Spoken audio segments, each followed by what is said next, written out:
Salut à vous tous, le journal de la bande dessinée se trouve aujourd'hui au festival de BD Tramnambule. Et vous voyez la belle nature. Et ça tombe bien parce qu'aujourd'hui, nous avons rendez-vous avec Serge Montfort, le dessinateur de la série Tout Poil, et oui, pour son dernier album, La Nuit des blaireaux. Serge Montfort, bonjour. Bonjour Pascal. C'est un honneur d'avoir avec nous, parce que c'est vrai, si je ne me trompe pas, tu habites la Bretagne. Oui, oui, oui. Pas au début de la Bretagne, tout au bout de la Bretagne, enfin ce que nous on appelle le début de la Bretagne, c'est-à-dire en face de Ouessant. Oui, donc c'est vrai que c'est une belle région. C'est une belle région, puis en ce moment il fait un super beau temps. Donc Ah, ok. tout à l'heure j'étais au bord de la mer, donc c'était bien. Ah, c'est sympa. Et c'est le cinquième album de Tout Poil qui sort ces jours.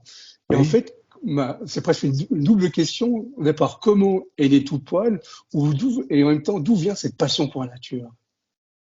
Alors la passion pour la nature, je crois que c'était depuis que je suis tout petit en fait. Mes parents habitaient un peu en campagne. J'avais un chien, puis on allait se promener tous les deux dans la campagne environnante, enfin à côté. Et puis la BD, moi je l'ai découverte très tôt aussi. Ça devait être en CM2, on disait à l'époque CM1 même. C'est-à-dire, on avait des prix quand on gagnait. Quand on était bon élève, on gagnait. Et puis, moi j'ai dû bien travailler cette année-là. Et puis j'ai eu le nid des marsupilamis Ah en, oui, en prix, quoi. Et ça, c'est vraiment pour moi, c'est le top du top en BD. Et quelques années après, à l'adolescence, j'ai redécouvert la bande dessinée par le biais du magazine Spirou. Et puis alors là, je me suis dit, oh, mais ça, quand je serai grand, je ferai la bande dessinée. Et puis entre le moment où on se dit, tiens, je vais faire ça, et puis où on peut réaliser son rêve, des fois il se passe beaucoup de temps.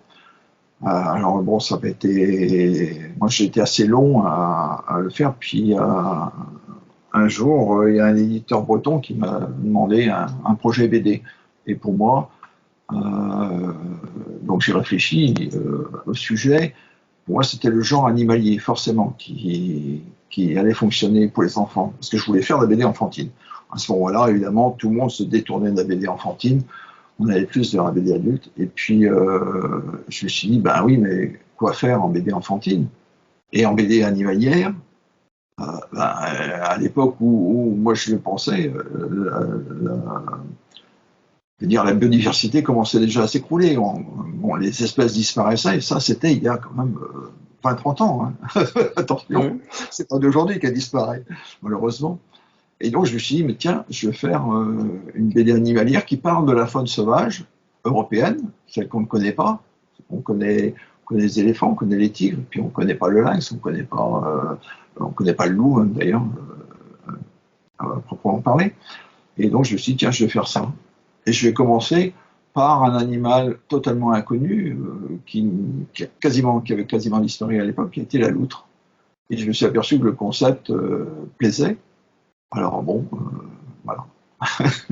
Et puis il y a eu une interruption parce que le premier éditeur n'en a rien fait, malgré un prix à Angoulême quand même.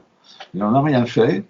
Et puis, bon, au bout d'un moment, j'ai arrêté avec lui. J'ai cherché un autre éditeur pour Tout Poil. Jamais trouvé. Hein. Aujourd'hui, pour trouver un éditeur pour ça, je crois qu'il faut un peu se lever de bonheur. Et j'ai arrêté en 2000, la première version de Tout Poil.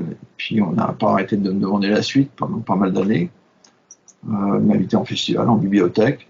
Et puis en 2008, 2007-2008, j'ai fait une expo en off à Angoulême, juste à côté du festival. Et là, on a eu beaucoup de monde à la bibliothèque des jeunes. Beaucoup de monde pour me dire, bah oui, mais bon, vous ne trouvez pas d'éditeur, faites-le vous-même. Alors, le temps de cogiter ça un petit peu dans la petite tête. Et puis en 2010, avec ma compagne, on a décidé de créer une société, Crayon Vert, pour éditer Tout Poil, et en ayant cette fois-ci une diffusion nationale, puisque là aujourd'hui les albums sont diffusés par Macassar, donc n'importe quel libraire aujourd'hui peut se les procurer. Quoi. Et ce qui est génial, c'est que tu parlais de ton prix Angoulême, mais en même temps, c'est pas n'importe quel prix. C'était pour la deuxième BD, c'est quand même l'Alphare Jeunesse pour l'album Le Pic de l'Ours. Oui. Donc c'est quand même, ouais, c'est la grande classe, quoi. C'est un grand prix en Mais bande dessinée. c'était un prix du public, quoi, puisque c'était une classe d'enfants à l'époque. Aujourd'hui, Ouais. ils le font plus. Ils font un public, ils font un prix jeunesse 8-12 ans. Entre 8 et Mhm. 12 ans, il y a un gros décalage quand même entre Ah oui. un enfant de 12 ans. Enfin, bon. Et à l'époque, c'était du 7-8 ans et après du 8-10 ans. Et le 7-8 ans, boum, dans une classe de Charente, ça fait tilt. La maîtresse n'en voulait pas parce qu'il y avait un logo WWF sur la couverture à Ah l'époque. oui. C'est un gros machin qui Ouais. du gros machin. Et puis les enfants ont paraît-il de réclamer pendant toute l'année. Et puis voilà, c'est sorti là-bas. Mais bon, l'éditeur n'a pas su quoi en faire, quoi. Mal édité, mal distribué. Le distributeur breton, il n'avait rien à foutre. Enfin bon, c'était une galère à ce moment-là pour le faire. Et là, déjà, le cinquième album, donc La Nuit des blaireaux. Et Oui, c'est vrai que c'est une superbe histoire. On parle, ce qui est important, c'est l'écologie maintenant. Et en fait, dans l'histoire, c'est un promoteur qui décide de construire un éco-cité sans souci de la nature et décide de tout détruire, aussi bien l'abri des blaireaux. Et grâce justement à Tout Poil et Vol Noir le Corbeau, en fait, ils vont être sauvés. Je trouve super cette aventure. Et en même temps, ils vont trouver, avec tous les petits animaux, ils vont trouver un espace libre où ils pourront vivre en liberté. oui, voilà.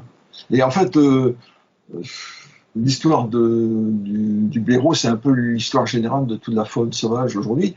Et moi, Ouais. je le ressens notamment en France. Bon, Tout Poil évolue dans une Europe sans frontières, mais je le perçois en France.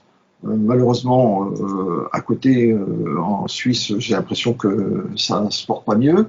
Et on est en train d'étaler notre monde d'humain, notre monde de béton, de routes, de tout ça, en s'en fichant totalement de tous les êtres vivants qu'il y a autour. Et ça me révolte. Enfin voilà, je comprends pas. Et donc l'histoire de Tout Poil, là, ben, oui, en effet, c'est une écocité qui se crée n'importe où, là, dans une biodiversité riche et que l'on va massacrer. Et c'est un petit peu ce qui se passe aujourd'hui, malheureusement, en Europe, à travers le monde, enfin, de partout, quoi.